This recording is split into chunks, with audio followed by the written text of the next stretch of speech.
Ladies and gentleman, ಮತ್ತೆ ಕಾವೇರಿರುವಂತಹ CM ಕುರ್ಚಿ ಕದನ ಮತ್ತಷ್ಟು ಕಾವೇರಿದೆ. ಸದ್ಯಕ್ಕೆ ತಣ್ಣಗಾಗುವಂತಹ ಲಕ್ಷಣಗಳೇ ಗೋಚರಿಸ್ತಾ ಇಲ್ಲ.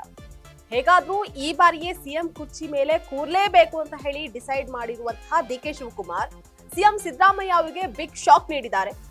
ಡಿಕೆ ಕೊಟ್ಟಂತಹ ಶಾಕ್ಗೆ ಸಿಎಂ ಅಂಡ್ ಸನ್ ಫುಲ್ ಥಂಡ ಹೊಡೆದಿದ್ದಾರೆ. ಇಷ್ಟಕ್ಕೂ ಸಿಎಂ ಸಿದ್ದರಾಮಯ್ಯ ಹಾಗೆ ಅವರ ಪುತ್ರ ಶಾಸಕ ಯತೀಂದ್ರ ಅವರಿಗೆ ಡಿಕೆ ಶಿವಕುಮಾರ್ ನೀಡಿರುವಂತಹ ಆ ಬಿಗ್ ಶಾಕ್ ಆದ್ರೂ ಏನು ಅಂತೀರಾ? ನೋಡ್ತಾ ಹೋಗೋಣ. ವೀಕ್ಷಕರೇ, ನೆಲ ಜಲ ಭಾಷೆಗಾಗಿ ಪ್ರಾಮಾಣಿಕ ಪತ್ರಿಕೋದ್ಯಮ. ನೀವು ನೋಡ್ತಾ ಇದ್ದೀರಾ ಫೋಕಸ್ ಟಿವಿ. ನಾನು ನಿಶ್ಚಿತಾ. ಕೂಡಲೇ ಹೈಕಮಾಂಡ್ ಹೇಳ್ಬಿಡ್ಲಿ, ನಾವು ಯಾವುದೇ ತರದ ಒಪ್ಪಂದ ಆಗಿಲ್ಲ, ಮುಖ್ಯಮಂತ್ರಿಗಳು ಯಾರಿದ್ದಾರೆ ಅವ್ರು ಮುಂದುವರಿತಾರೆ ಅಂತ ಹೇಳಿಕೆ ಕೊಟ್ಟರೆ ನಾವು ಸ್ವಾಗತನೂ ಮಾಡ್ತೀವಿ, ಶುಭನೂ ಕೋರ್. ನನ್ನ ಪ್ರಕಾರ ಏನು ಗೊಂದಲ ಇಲ್ಲ. 5 ವರ್ಷ ಸಿದ್ದರಾಮಯ್ಯ ಅವರು ಮುಖ್ಯಮಂತ್ರಿಗಳಾಗಿರ್ತಾರೆ ಅಂತ ನಾನು ಯತೀಂದ್ರ ಅವರೇ ನಮ್ಮ ಹೈಕಮಾಂಡ್. ಅವ್ರೇನು ಮಾತು ಹೇಳ್ತಾರೆ ಅವ್ರದ್ದು ಬಹಳ ಗೌರವದಿಂದ ಸ್ವೀಕಾರ ಮಾಡೋಣ. ರಾಜ್ಯದಲ್ಲಿ ಭುಗಿಲೆದ್ದಿರುವಂತಹ ಸಿಎಂ ಕುರ್ಚಿ ಕದನ ಮತ್ತೆ ಕಾವೇರಿದೆ. ತಮ್ಮನ್ನ ಕೆಣಕಿದಂತಹ ಸಿಎಂ ಪುತ್ರ ಯತೀಂದ್ರ ಸಿದ್ದರಾಮಯ್ಯ ಅವರಿಗೆ ಅಳೆದು ತೂಗಿ ಡಿಕೆ ತಿರುಗೇಟನ್ನ ನೀಡಿದ್ದಾರೆ. ಡಿಕೆ ಶಿವಕುಮಾರ್ ಅವರು ಚಾಣಾಕ್ಷ ನಡೆಯನ್ನ ಅನುಸರಿಸಿದ್ದಾರೆ. ಸಿಎಂ ಸಿದ್ದರಾಮಯ್ಯ ಹಾಗೆ ಅವರ ಪುತ್ರ ಯತೀಂದ್ರ ಸಿದ್ದರಾಮಯ್ಯ ಅವರಿಬ್ಬರು ಫುಲ್ ಶಾಕ್ ಆಗಿದ್ದಾರೆ. ಡಿಕೆ ಶಿವಕುಮಾರ್ ಅವರು ಬೀಸಿದಂತಹ ಅಸ್ತ್ರಕ್ಕೆ ಸಿಎಂ ಸಿದ್ದರಾಮಯ್ಯ ಮತ್ತೇನ್ ಮಾಡೋದು ಅಂತ ಯೋಚನೆಯನ್ನ ಮಾಡೋದಕ್ಕೆ ಆರಂಭ ಮಾಡಿದ್ದಾರೆ. ಈಗಾಗಲೇ 50 ಶಾಸಕರನ್ನ ವಿದೇಶಕ್ಕೆ ಕರೆದೊಯ್ಯೋದಕ್ಕೆ ಮುಂದಾಗಿರುವಂತಹ ಡಿಕೆ ಶಿವಕುಮಾರ್ ಅದರ ಬೆನ್ನಲ್ಲೇ ಸಿಎಂಗೆ ಹರಿತವಾದಂತಹ ಅಸ್ತ್ರ ಬಿಟ್ಟಿದ್ದಾರೆ. ಆ ಒಂದೇ ಒಂದು ಬಾಣಕ್ಕೆ CM and team full silent ಆದಂತೆ ಕಾಣಿಸ್ತಾ ಇದೆ.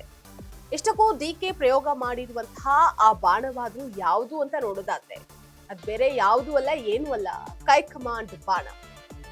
ಎಲ್ಲವನ್ನ ಡಿಸೈಡ್ ಮಾಡೋದು ನಾವಲ್ಲ, ಅದರಲ್ಲೂ ಸಿಎಂ ಸೀಟಿನ ವಿಚಾರ ಡಿಸೈಡ್ ಮಾಡೋದೇ ಹೈಕಮಾಂಡ್ ಅಂತ ಡಿಕೆ ಕೌಂಟರ್ ಅನ್ನ ನೀಡಿದ್ದಾರೆ. ಯತೀಂದ್ರ ಅವರೇ ನಮ್ಮ ಹೈಕಮಾಂಡ್. ಅವ್ರೇನು ಮಾತು ಹೇಳ್ತಾರೆ ಅವ್ರದ್ದು ಬಹಳ ಗೌರವದಿಂದ ಸ್ವೀಕಾರ ಮಾಡೋಣ. ಆಯ್ತಪ್ಪ, ಅವ್ರು ಹೇಳಿದ್ಮೇಲೆ ಅವ್ರ ಹೈಕಮಾಂಡ್ ಹೇಳಿದ್ಮೇಲೆ ಅವರ ಯತೀಂದ್ರನೇ ಈಗ ಹೈಕಮಾಂಡ್ ಅಂತ ನಾವು ಸ್ವೀಕಾರ ಮಾಡೋಣ, ನಡೀರಿ.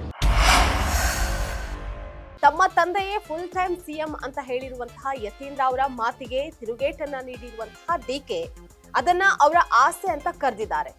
ಅವರು ಆಸೆ ಪಡೋದ್ರಲ್ಲಿ ತಪ್ಪೇನಿದೆ? ಅದಲ್ಲದೆ ಅವರು ಆಸೆ ಪಡೋದನ್ನ ನಾನು ತಪ್ಪು ಅಂತ ಹೇಳೋದಕ್ಕಾಗತ್ತಾ ಅಂತ ಹೇಳಿದ್ದಾರೆ.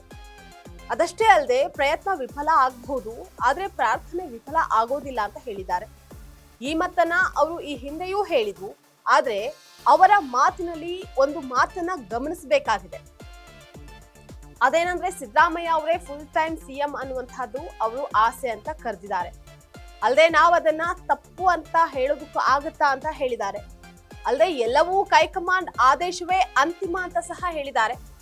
ಈ ಮೂಲಕ ಡಿಕೆ ಅವರು ತಮಗೆ ಹೈಕಮಾಂಡ್ ಅಭಯ ಇದೆ ಅನ್ನುವಂತಹದ್ದನ್ನು ಸಹ ತಿಳಿಸಿದ್ದಾರೆ. ಯಾರು ಕೂಡ ಸಿದ್ದರಾಮಯ್ಯ ತೆಗಿತೀವಿ ಅಂತ ಯಾರು ಕೂಡ ಹೇಳಿಲ್ಲ. ಹೈಕಮಾಂಡ್ ಅವರು ಕೂಡ ಏನ್ ತೆಗಿಬೇಕು ಅಂತ ಬೇಡಿಕೆ ಕೊಡ್ತಾ ಇದ್ರು, ಅದಕ್ಕೇನು ಮನ್ನಣೆ ಕೊಟ್ಟಿಲ್ಲ. ಸೊ ಹಾಗಾಗಿ 5 ವರ್ಷ ಸಿದ್ದರಾಮಯ್ಯ ಅವರು ಮುಖ್ಯಮಂತ್ರಿಗಳಾಗಿರ್ತಾರೆ ಅಂತ ನಾನು ನಂಬ್ತೀನಿ.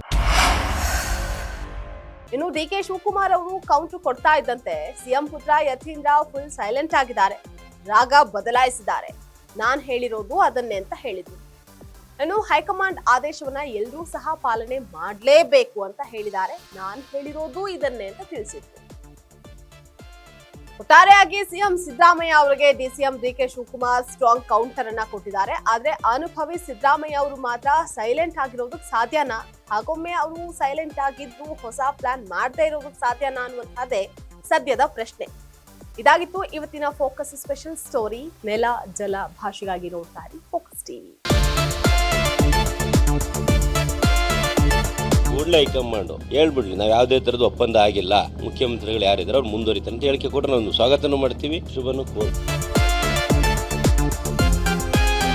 ನನ್ನ ಪ್ರಕಾರ ಏನು ಗೊಂದಲ ಇಲ್ಲ. 5 ವರ್ಷ ಸಿದ್ದರಾಮಯ್ಯ ಅವರು ಮುಖ್ಯಮಂತ್ರಿಗಳಾಗಿರ್ತಾರೆ ಅಂತ ನಾನು ಯತೀಂದ್ರ ಅವರೇ ನಮ್ಮ ಹೈಕಮಾಂಡ್. ಅವ್ರೇನು ಮಾತು ಹೇಳ್ತಾರೆ ಅವ್ರದ್ದು ಬಹಳ ಗೌರವದಿಂದ ಸ್ವೀಕಾರ ಮಾಡೋಣ.